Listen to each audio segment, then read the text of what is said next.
Well, my growing quandongs was just in the nature of an experiment, really. About 6 or 7 years ago, I scattered quandongs and sandalwood seeds all over the place. All over the place I scattered them, and I didn't know where they'd come up, I did have lots of them coming up, but a lot of the junior trees, seedlings, were eaten by kangaroos, and they didn't come back up again. They were nibbled down to nothing. And I didn't know much about what they needed, their conditions, what they needed. But, well, they're like mistletoe, except they're underground. So they've got to have a tree to latch onto. That means, of course, you don't want a poison tree for it to latch onto. You don't. You don't want them to latch onto a poison tree and take up that poison. You don't.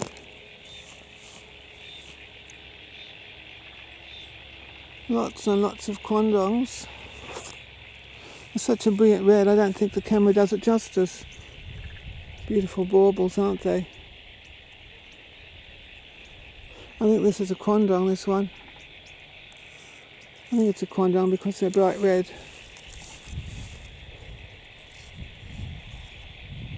Gorgeous colour. Eaten by our indigenous people for thousands and thousands of years.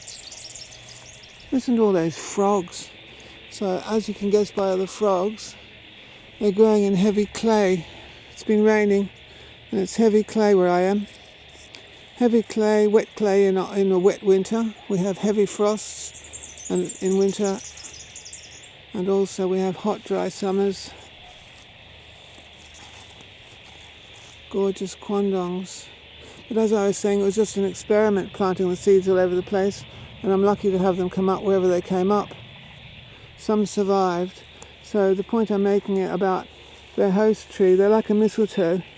Now this tree is growing actually near this tree over here, which is a photinia, some sort of photinia. Is it Photinia serrata? Now these leaves make, is it cyanogenic? Cyanogenic compounds. They have some sort of cyanide compound in them. Now, were this to be taken up by the quandong, so I'm a bit nervous about eating that quandong, although the birds come and take berries. Yes, cyanide in this tree, possibly. So, keeping in mind that quandongs take up sap from our host tree nearby. We want to be mindful of poisonous trees. If I were going to do the whole thing again, I'd only plant them well away from poisonous trees.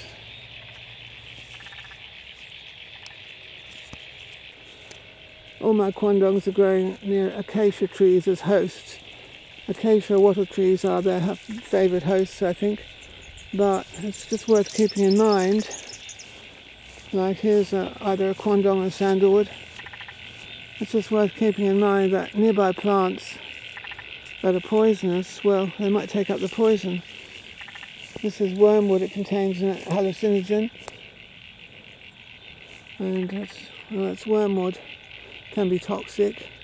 Now, in theory, that quandong or sandalwood could take up poison from this shrub. So I'm going to have to review all these trees, their locations and everything, and have to decide in future when I plant quandongs. I'm going to have to put them well away from anything toxic. Anything that's poisonous should be kept far away from a quandong.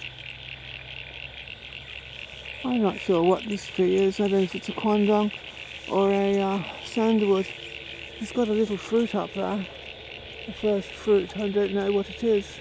Whether it's a quandong or a sandalwood. I really don't know.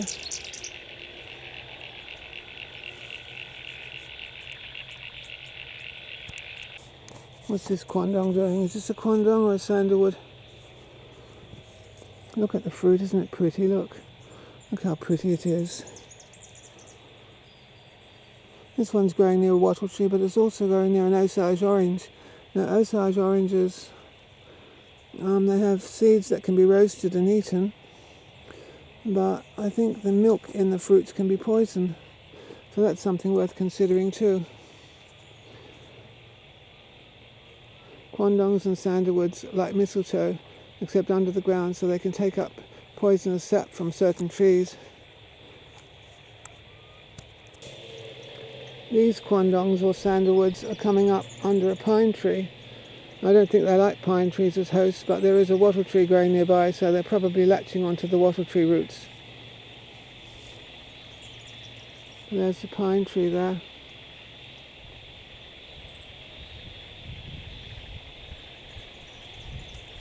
Now, these are sandalwoods growing in a pot. These are definitely sandalwoods because I had some leftover sandalwood seeds and I remember putting them in this pot just for fun to see what would happen.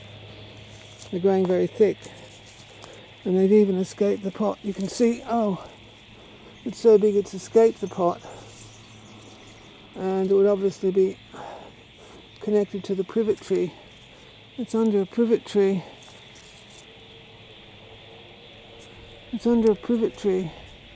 Now, privet trees, if you drink milk where goats have been eating privet berries, that milk will be toxic to humans. Goats don't mind privet berries, but they're not good for humans. So if your quandongs or sandalwoods are growing under privet, it's possible that they'll be taking up toxic sap from the privet. These sandalwoods are yet to have fruit.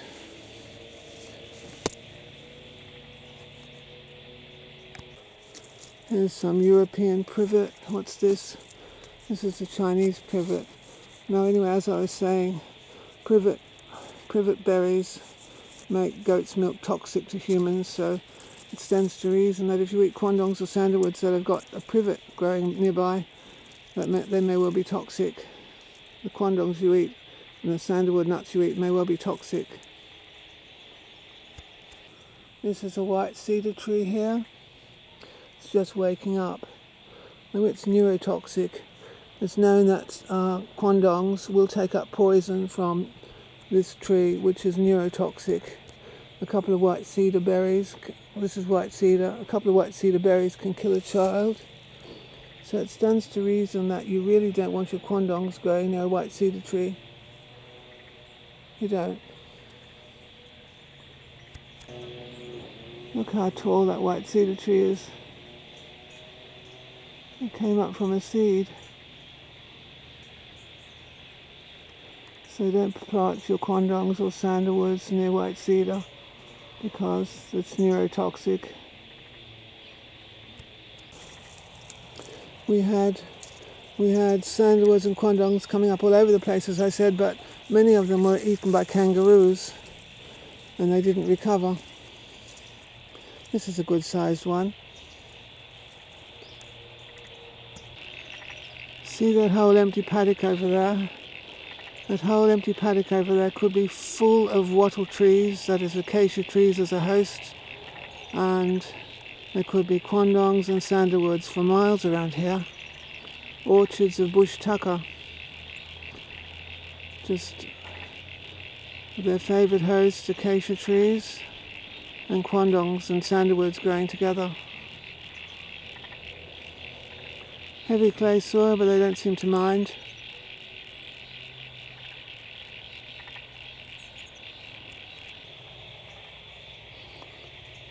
That's a nice ripe looking one.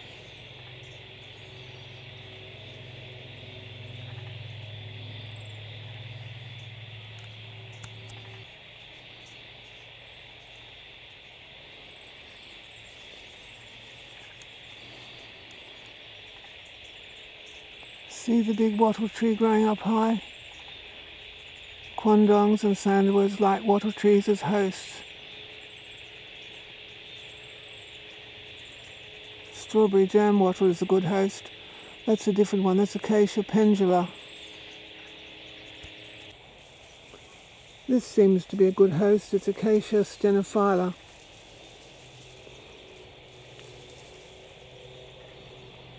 Look, as I say, there's some toxic wormwood over there. You don't want to grow toxic things too close.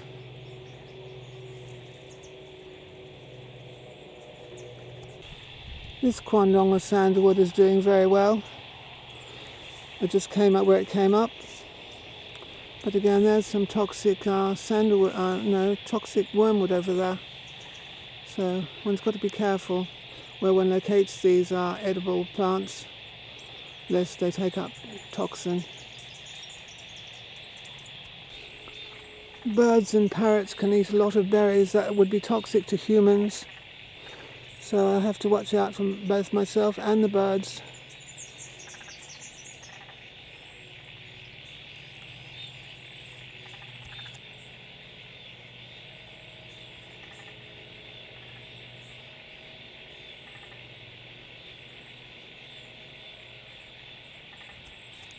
I wouldn't plant a Quandong beside an oleander, I don't think.